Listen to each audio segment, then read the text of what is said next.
Hello everyone, in the sequence of change in profit sharing ratio among existing partner आज हम start करने जा रहे हैं वैल्यूएशन ऑफ गुडविल का अपना सेकंड मेथड। जी, लास्ट वीडियोस में मैंने आप लोगों को बताया कि वैल्यूएशन ऑफ गुडविल के यहाँ पे 3 मेथड्स हम लोग डिस्कस करेंगे मेनली। एक मेथड था आपका एवरेज प्रॉफिट मेथड, जिसके 2 सब पार्ट्स हमने लास्ट 2 वीडियोस में डिस्कस किए हैं। जिसने नहीं देखे हैं वो उस वीडियो में जाकर चेकआउट कर सकता है। और उसके बाद हम चल रहे हैं अपने सुपर प्रॉफिट मेथड की ओर, यानी कि जो आपका सेकंड मेथड है सुपर प्रॉफिट मेथड। जिस सुपर प्रॉफिट मेथड स्टार्ट करने से पहले हम इस बारे में डिस्कस कर लेते हैं कि सुपर प्रॉफिट क्या होता है। ठीक है, सुपर प्रॉफिट यानी कि एक्सेस प्रॉफिट, यानी कि जो नॉर्मल नहीं है, जो प्रॉफिट नॉर्मल नहीं है, एक्सेस में है एज कंपेयर टू अदर्स, उसको बोलते हैं हम सुपर प्रॉफिट। जानिए क्या होता है सुपर प्रॉफिट। देखिए, आप मान लीजिए कि 2 बिजनेसमैन हैं ए एंड बी। ठीक है, 2 बिजनेसमैन आर देयर, और एक बिजनेसमैन जो ए है वो 10 लाख रुपीस की इन्वेस्टमेंट लगाकर क्लॉथ इंडस्ट्री में अपनी एक क्लॉथ की फर्म ओपन करता है। इसी तरह से जो बी बिजनेस फर्म है उसने भी सेम इन्वेस्टमेंट के साथ क्लॉथ इंडस्ट्री में अपनी फर्म स्टार्ट की है। अब नॉर्मली जो ऑलरेडी इस बिजनेस में ट्रेड कर रहे हैं वो इन्हें बताते हैं कि 10% पर एनम के अकॉर्डिंग टू प्रॉफिट हमें हो जाता है। ठीक है, डेट इज नॉर्मल वन, कि नॉर्मली इतना प्रॉफिट हो जाता है अगर आप इतनी इन्वेस्टमेंट लगाकर काम कर रहे हैं तो अगर 10% पर एनम के हिसाब से इन दोनों को प्रॉफिट होगा तो इनको जो प्रॉफिट मिलेगा डेट विल बी 1 लाख, यानी कि 1 लाख का रिटर्न है नॉर्मल। ठीक है, normal rate of return is 1 lakh.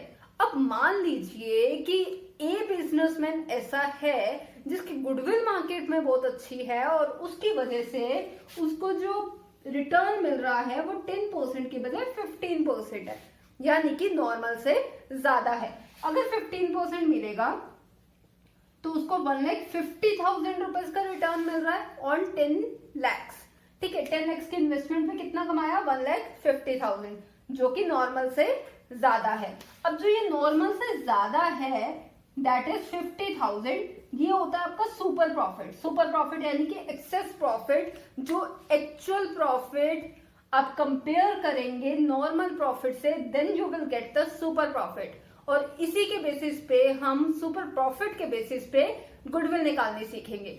देखिए, आप उसमें भी देखिएगा कि आपको जो पेपर में फॉर्मेट में करना है, फॉर्मूलाज यूज करके करना है। फॉर्मूलाज आपको क्रैम नहीं करने पड़ेंगे, आप खुद बना पाएंगे अगर आप इस कंसेप्ट को समझ रहे हैं। ठीक है, तो फॉर्मूलाज में भी आप इसी कंसेप्ट को होता हुआ देखेंगे, क्रैम करने की जरूरत नहीं है, जस्ट अंडरस्टैंड कीजिए concept, you will make your own formulas. देखिए, इसी में सुपर प्रॉफिट से जो आपने गुडविल कैलकुलेट करनी है वो हम क्वेश्चन में करके देखते हैं। क्वेश्चन में देखिए आपके पास प्रॉफिट्स और लॉसेस दिए हुए हैं 2014 से 20 तक के। ठीक है, 2014 से 20 तक के आपके पास प्रॉफिट्स एंड लॉसेस गिवन है, और आपको क्वेश्चन में बोला होगा कि आपको गुडविल कैलकुलेट करनी है इतने नंबर ऑफ इयर्स परचेज के बेसिस पे, और साथ में बोला होगा कि सुपर प्रॉफिट मेथड का यूज करके आपको कैलकुलेट करनी है।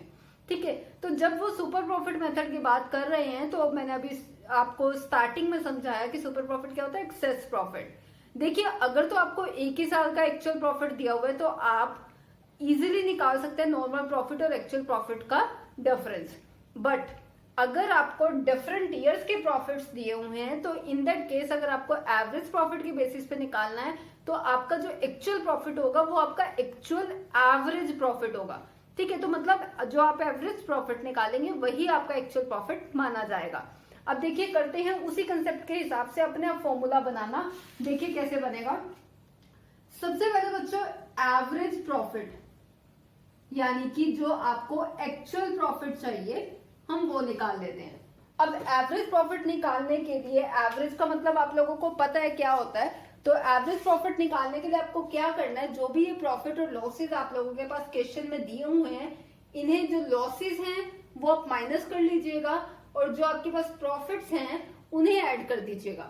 ये करने के बाद जो आपका टोटल आएगा उसको आपने नंबर ऑफ ईयर्स से डिवाइड करना है। नंबर ऑफ ईयर्स कितने, 1 2 3 4 5 6 7 number of years are there. तो टोटल जो भी आएगा, यानी कि प्रॉफिट सारे ऐड करके उसमें से लॉसेस माइनस करके जो आपके पास टोटल आने वाला है उसको आप डिवाइड करेंगे 7 से।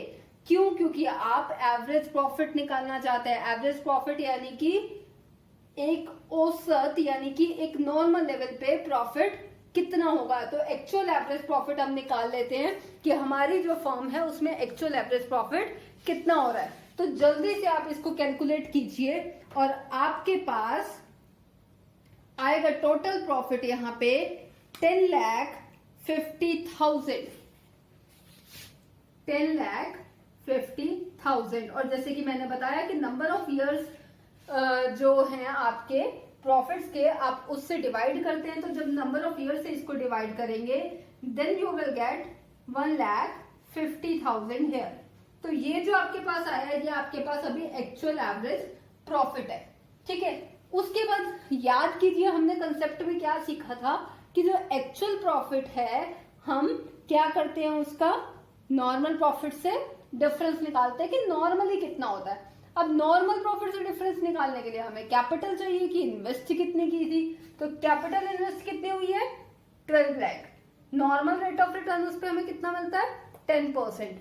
तो आपका नॉर्मल प्रॉफिट कितना हो जाएगा, कैपिटल इन्वेस्टेड देखिए हमने वही किया था जितनी हमने कैपिटल इन्वेस्ट की थी उस पर 10% निकाला था।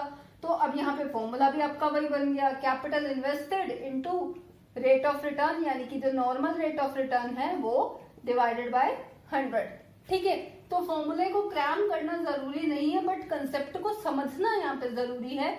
अगर वो क्लियर है तो आप फॉर्मूला तो नहीं भूलेंगे। मैंने बहुत से बच्चों को देखा इस फॉर्मूला को क्रैम करते हुए जिसकी नीड नहीं है।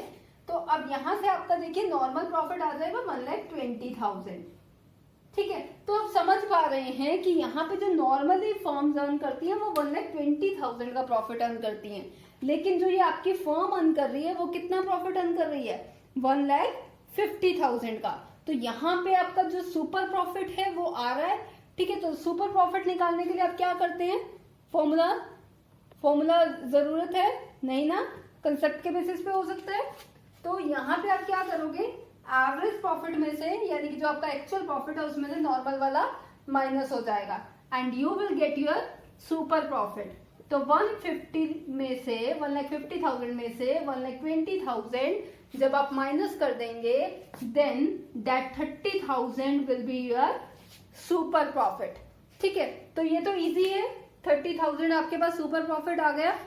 अब आपको निकालना क्या था यहाँ पे, गुडविल। किसके लिए ये सब किया, गुडविल के लिए। तो गुडविल निकालने के लिए आपको क्या करना है, that is quite simple, 2:1/2 years purchase से मल्टीप्लाई। किसको मल्टीप्लाई, सुपर प्रॉफिट को, क्योंकि सुपर के हिसाब से निकालने को बोला है, एवरेज के हिसाब से बोला था तो एवरेज के हिसाब से निकालते थे। तो अभी 5/2 बन जाएगा, ये 2 2 4 + 1 5/2 बन जाएगा। तो 5/2 इंटू 30,000। ठीक है, 5/2 इंटू 30,000 करके आपके पास आ जाएगी आपकी गुडविल की वैल्यू।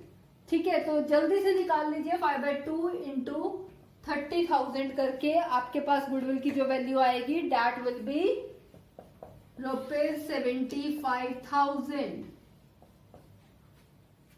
ठीक है, सुपर प्रॉफिट मेथड इजी है, क्वाइट इजी है, बट आप प्लीज क्रैम मत कीजिएगा।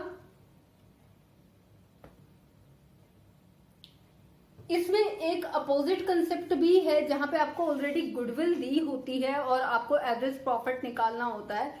ठीक है, तो हम वो वाला कंसेप्ट इसके बाद करते हैं, वो समझते हैं। उसके बाद आई डोंट थिंक सो ज्यादा कोई प्रॉब्लम आप लोगों को सुपर प्रॉफिट मेथड में आएगी। अगर आएगी तो आप कमेंट्स में पूछ सकते हैं, मैं साथ के साथ सॉर्ट करने की पूरी कोशिश करूंगी। तो चलिए चलते हैं अपने सेकंड क्वेश्चन पे।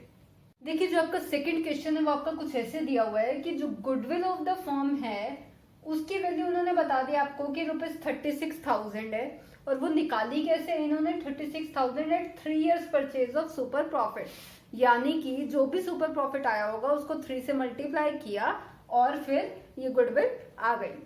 ठीक है, उसके बाद उन्होंने बोला कि आपको एवरेज प्रॉफिट निकालना है, कैपिटल एम्प्लॉयड और नॉर्मल रेट ऑफ रिटर्न आपको क्वेश्चन में गिवन है। अब यहाँ पे ये चीज देखिए कि अब जो चीज निकालते थे, जिसको निकालने के लिए आप पूरा ट्रीटमेंट करते थे, वो उन्होंने ऑटोमेटिकली दे दिए।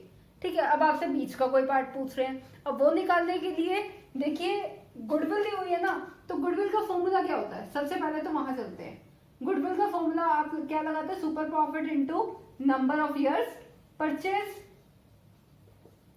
ठीक है, यही करते हैं। अब देखिए इस क्वेश्चन में आपके पास दिया क्या होगा, गुडविल दी हुई है कितनी 36,000, सुपर प्रॉफिट गिवन नहीं है, नंबर ऑफ इयर्स परचेज कितने हैं 3 इयर्स परचेज। ठीक है, तो अब यहां से आप सुपर प्रॉफिट निकाल सकते हैं अपनी इक्वेशन सॉल्व करके। Super profit is equal to 36,000 divided by 3, तो आपके पास सुपर प्रॉफिट कितना आ जाएगा 12,000 रुपीज। यहां से आ गया आपके पास सुपर प्रॉफिट।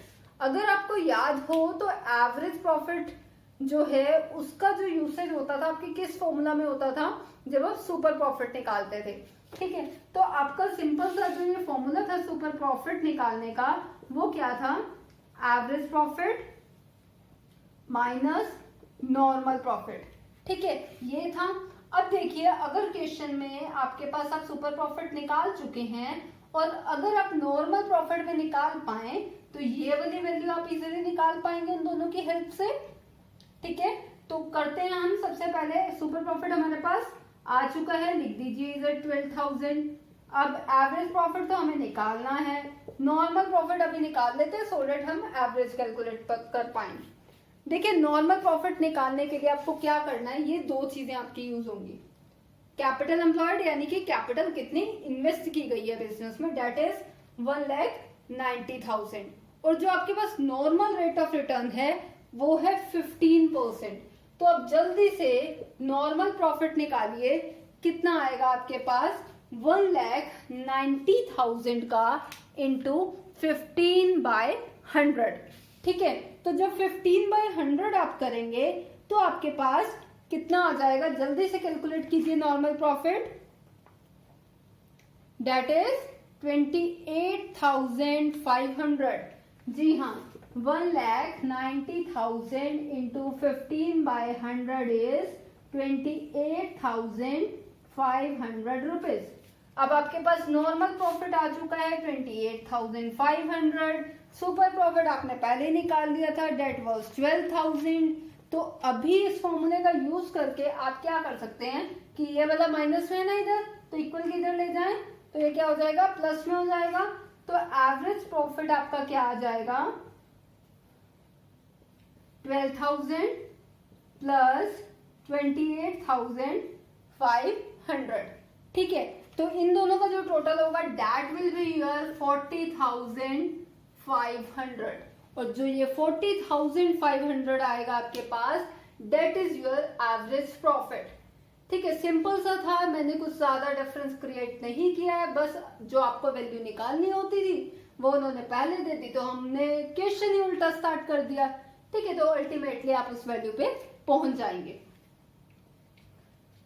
स्टूडेंट्स मेरी तरफ से सुपर प्रॉफिट मेथड में इससे ज्यादा कुछ करने वाला नहीं है, कुछ छोटी मोटी एडजस्टमेंट्स आएंगी जिसमें आपको प्रॉब्लम आ सकती है, तो आप लोग कमेंट्स में पूछ सकते हैं, मैं साथ साथ क्लियर कर दूंगी। तो तब तक के लिए देखते रहिए। All the very best, thank you.